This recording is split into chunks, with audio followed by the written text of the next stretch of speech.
Voici une nouvelle petite vidéo pour essayer de vous expliquer en bref ce qu'est la neutralisation. La dernière fois, on avait fait une métaphore avec les lettres pour comprendre ce qu'était la distribution complémentaire. On a vu que deux formes différentes pouvaient ne pas se rencontrer dans les mêmes contextes, c'est le cas des minuscules et des majuscules, et pourtant être deux variantes d'un même objet, ici une lettre. Bon, eh bien on va reprendre cette métaphore des lettres et on va voir que certaines lettres qui sont en opposition, donc qui ne sont pas en distribution complémentaire, peuvent parfois avoir une opposition qui est neutralisée dans certains contextes. La métaphore marche un peu, pas totalement jusqu'au bout, mais ça peut vous permettre peut-être d'enclencher une réflexion sur ce qu'est la neutralisation. Alors, prenons un exemple. Donc, pour avoir une neutralisation, il faut déjà avoir deux objets qui s'opposent. Donc, on va prendre deux lettres qui s'opposent, le C et le C cédille. Je peux avoir des mots qui contiennent un C cédille, comme le mot perçu, donc j'ai perçu. Et si j'enlève la cédille, que je remplace donc le C cédille par un C, cela me donne un mot de sens différent. Percu. Une percu, c'est une percussion. D'accord. Donc j'ai un mot de sens différent. Autrement dit, j'ai une commutation. Je change et l'expression du mot et son contenu.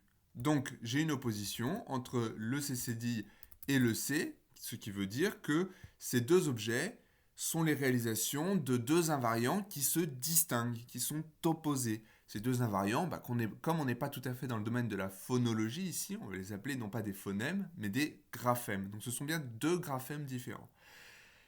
Eh bien, il se trouve que cette opposition, elle marche, on la trouve dans plein de mots, mais elle ne marche pas tout le temps. Des fois, cette opposition est neutralisée, c'est-à-dire qu'elle ne sert plus à rien, tout simplement.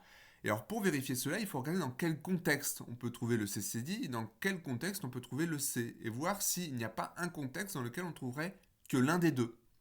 Alors, dans une écriture manuscrite, les deux peuvent se trouver plus ou moins dans tous les contextes. Par contre, si vous prenez l'écriture sur clavier d'ordinateur, prenez votre clavier d'ordinateur et regardez où est-ce qu'on trouve le C et où est-ce qu'on trouve le C cédille.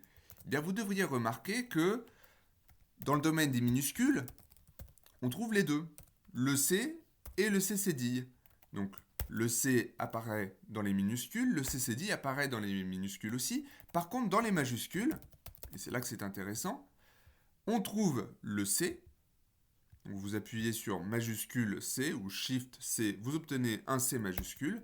Par contre, le CCD majuscule n'existe pas sur vos claviers. Alors à moins que vous ayez un clavier spécial, comme par exemple moi j'ai sur Ubuntu un clavier qui me permet de faire le CCD majuscule, mais sur le clavier classique que vous avez sur Windows ou sur Mac, généralement le CCD majuscule n'apparaît pas.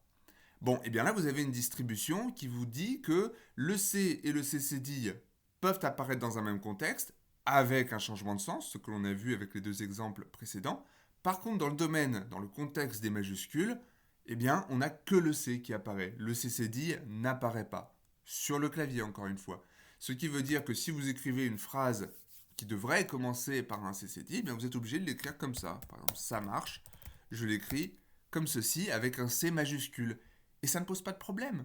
Ça ne pose pas de problème parce qu'il n'existe pas de paire minimale entre C, enfin pas entre C, pardon, entre ça avec un C cédille et ça sans C cédille. J'arrive à le mettre, hop, voilà. Elle n'existe pas cette paire minimale. Donc si elle n'existe pas, eh bien il n'y a pas d'ambiguïté. Et c'est pour ça que votre correcteur orthographique, lorsqu'il voit ce mot, eh bien il vous dit tout de suite ah non, ça ne va pas. Il n'est pas orthographié comme il faut mettre une petite cédille. Et là il suffit de dire à l'ordinateur de mettre la cédille, parfois l'ordinateur le fait lui-même, et vous avez le bon mot. Ce qui est important ici, c'est que si le C cédille n'existe pas dans les majuscules sur votre clavier, c'est parce que tout simplement l'opposition entre le C normal et le C cédille majuscule, elle ne sert à rien parce qu'il n'existe pas de paire minimale qui se distinguerait par un C majuscule ou un C cédille majuscule en début de mot, contrairement à ce que l'on peut avoir à l'intérieur d'un mot dans les minuscules. Voilà. Donc c'est un exemple de neutralisation. Encore une fois, c'est un exemple un petit peu, je tire un petit peu sur le fil pour essayer de créer un lien avec le CM de lundi, mais peut vous permettre peut-être de comprendre un petit peu mieux ce qu'est la neutralisation.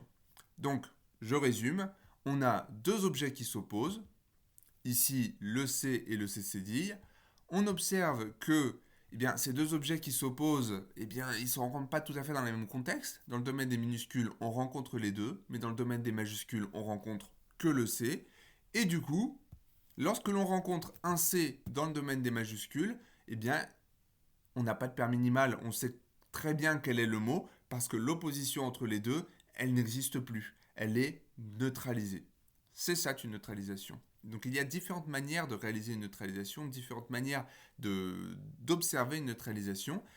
On en a vu une dans le cours, il y en a une autre dans l'exercice que vous devez me rendre pour la fin de la semaine, et on verra dans la correction ce qu'il en est.